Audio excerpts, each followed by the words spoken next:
राजकीय, सामाजिक, आध्यात्मिक, शैक्षणिक, शेतीविषयक बातम्यांसाठी आदर्श भारत माझा सदैव न्याय हक्कासाठी आपल्यासोबत। भारत माता की जय, भारत माता की जय, भारत माता की जय।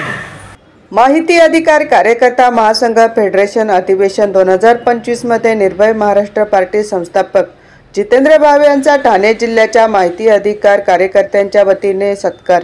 मार्गदर्शक शासन, जबाबदार प्रशासन आणि नागरिकांच्या मूलभूत अधिकारांसाठी लढा देणाऱ्या कार्यकर्त्याचा गौरव करण्यासाठी आयोजित माहिती अधिकार कार्यकर्ता महासंघ फेडरेशन अधिवेशन 2025 सोलापूर शहरात संस्थापक अध्यक्ष सुभाष बसवेकर यांच्या मार्गदर्शनात मोठ्या उत्साहात रविवार 14 सप्टेंबर रोजी पार पडले। या अधिवेशनात निर्भय महाराष्ट्र पार्टीचे संस्थापक जितेंद्र भावे यांनी उपस्थिती दर्शवली। त्यांचा ठाणे जिल्ह्याच्या वतीने विशेष सन्मान करण्यात आला।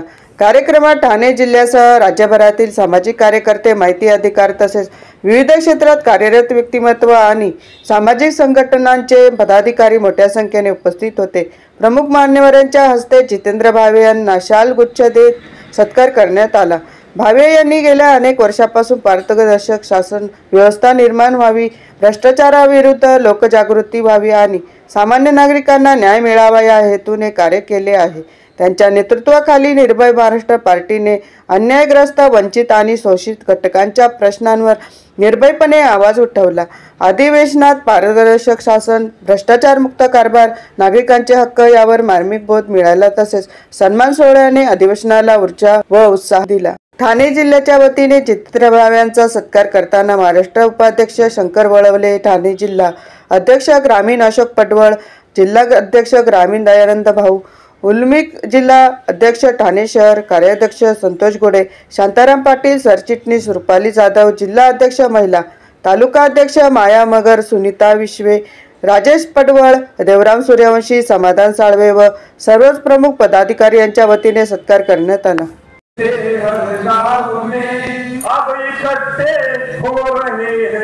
लोग मेरे गाँव के अब इकट्ठे हो रहे हैं, लोग मेरे गाँव के, लोग मेरे गाँव के, क्या बांधेरा जीत लेंगे, लोग मेरे गाँव के, क्या बांधेरा जीत लेंगे, लोग मेरे गाँव के। धन्यवाद सर, खूप सुंदर केली। वर्षापूर्वी महाराजांनी सांगितलं होतं, हे रयतेचं राज्य आहे, ही श्रींची इच्छा आहे, हे रयतेचं राज्य आहे। पण 350 वर्षापूर्वी, 400 वर्षापूर्वी सांगून सुद्धा ते काही डोक्यात फिट झालं नाही। मग 1949 आणि 50 सालाच्या दरम्यान आपल्याला संविधानानं पण सांगितलं, डॉक्टर बाबासाहेब आंबेडकरांनी सांगितलं, लिहून सांगितलं, रजिस्टर करून सांगितलं, संविधान सभेतनं ते सगळं आदान प्रदान करून सांगितलं। त्याचा प्रजासत्ताक दिने आपण साजरा करतो, पण तरी डोक्यात फिट होत वाटतं ना, आपल्याला फिलिंग येतं ना आपण मालक आहे या देशाचे, नाही येत ना? पण ते फिलिंग यायला पाहिजे म्हणून मी परत आपल्या गावठी भाषेत लिहिलं, जनताच मालक,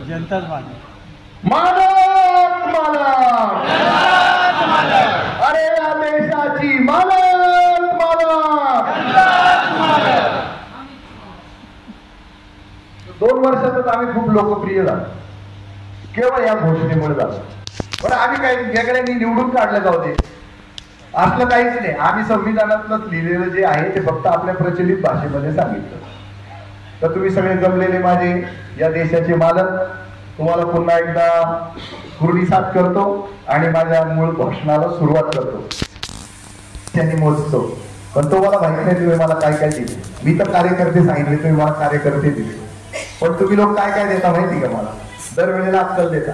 कुठला तरी माहिती अधिकार कार्यकर्ता कुठल्या तरी कोपऱ्यामध्ये कुठलं तरी छोटस युद्ध जिंकतो, त्याची बातमी बनते, ती मी वाचतो, त्याच्यात मी अक्कल घेतो आणि ती अक्कल फक्त आहे ना भर चौकामध्ये सगळ्या जगाला सांगतो। किती मोठं योगदान आहे तुमचं, तुम्हाला सगळ्यांना 1000 तोफांची सलामी तुम्हाला, कारण हे सोपं नाही। हे काम जे आहे ना, हे विस्तवावर चालण्याचं काम आहे, हातात विस्तव घेऊन चालण्याचं काम आहे आणि ते स्वीकारणं खूप अवघड आहे। तुम्ही याच्यामध्ये घाबरता का? खोटं बोलता, जाम 1.5 फूट 2 फूट फाटता, मी वरून फाटका म्हणतोय बरं का, मी बाकीच्या ठिकाणी फाटका असं म्हणतोय. आणि मग तुम्ही मला निर्भय महाराष्ट्र पार्टीचा संस्थापक अध्यक्ष म्हणून माझ्याकडे बघताय, तर मी खूप निर्भय का हो? अहो फाटतो ना मी, पण बिलकुल फाटतो. फक्त त्याची जाहीर कबुली देण्याची निर्भयता माझ्यामध्ये, ती निर्भयता तुमच्यामध्ये येणं गरजेचं. मला आता बाहेर इतके फोटो काढले लोकांनी की मी माझा पेशन्स चेक करत होतो. यात कोणालाच नाही म्हणायचं नाही, थांबायचं. पण शेवटी बसवेकर सरांनी त्यांचा तो चाबूक काढला. मला वाटले सर चला तुम्ही पहिल्यांदा तिथे आत आल्याशिवाय काही थांबणार नाही. तेवढाच काय तर तुमचा मी हिरमोड केला.